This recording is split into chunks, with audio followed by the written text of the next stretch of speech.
Well, sa video ito, gagawa tayo ngayon ng isang tsokolate gawa sa buto ng kakao. Inilad natin ito ng mga ilang araw hanggang sa tuyong-tuyo talaga. Pagkatapos ng mga ilang araw na patutuyo, sinagag naman natin ito na hanggang sa matusta ang mga balat ng mga buto. Ganito. At pagkatapos, alisin natin yung mga balat at ito ang natira sa loob ng mga buto, yung kulay golden brown. Sa step naman ito ay gumamit tayo ng blender para madurog ang mga buto nito at maging pino. Ang paggawa ko pala nito ay eksperimento ko lamang kasi gusto kong matutong gumawa ng tsokolate.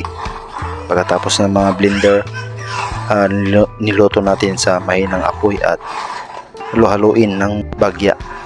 Ilagay na rin ako dito ng kaunting tubig para maluto. Pagkatapos niyan, yung iba na naluto, gumamit ako ng stirrer o pansala. Ganyan ang texture niya.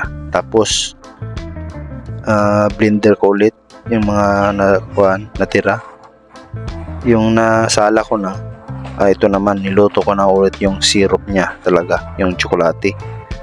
Ayan, konting lang, halo sa mahinang apoy. Pagkatapos niyan, ito na yung resulta. So kailangan natin palamigin.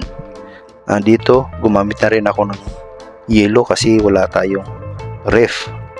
Kaya bumili ako sa tindahan ng yelo, mga 2 piraso yelo.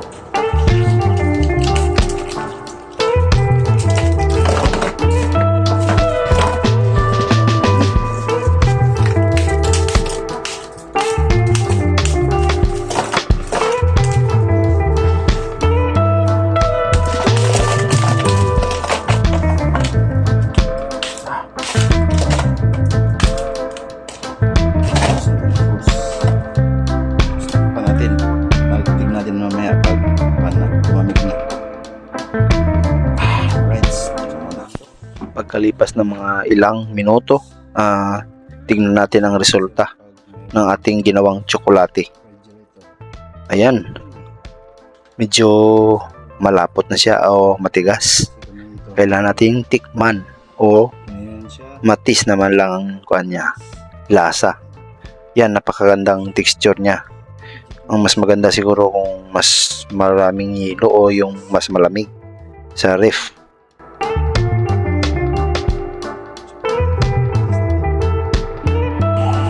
Ano po siya? Chocolate. This. Good. Dark chocolate. First class. Ayan. So, naglagay tayo ng yelo. Ang goal natin na papatigasin natin itong tsokolate. Kailangan tumigas to eh. Okay na ang texture niya pero kailangan pa natin ng mas maganda texture na matigas talaga. Wala kasing ref. Ayan. Yan na muna. Takpan natin ng mga ilang minuto hanggang sa matunaw na itong hilo. So, lagyan natin ng hilo ito sa taas. Huwag na. Siguro or lagyan natin konti. Yan. Yan. Alright. Tignan natin mamaya pag mga ilang oras.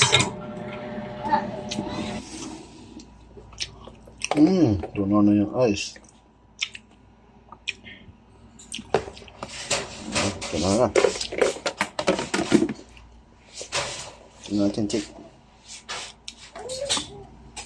Uy, ganda. Ito.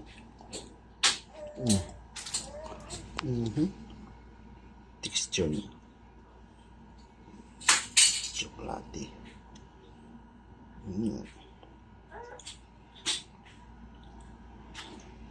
Dark chocolate.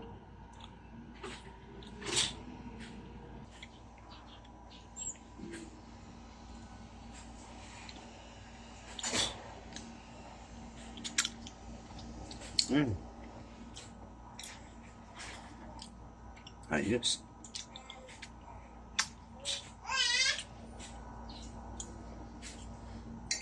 Sarap.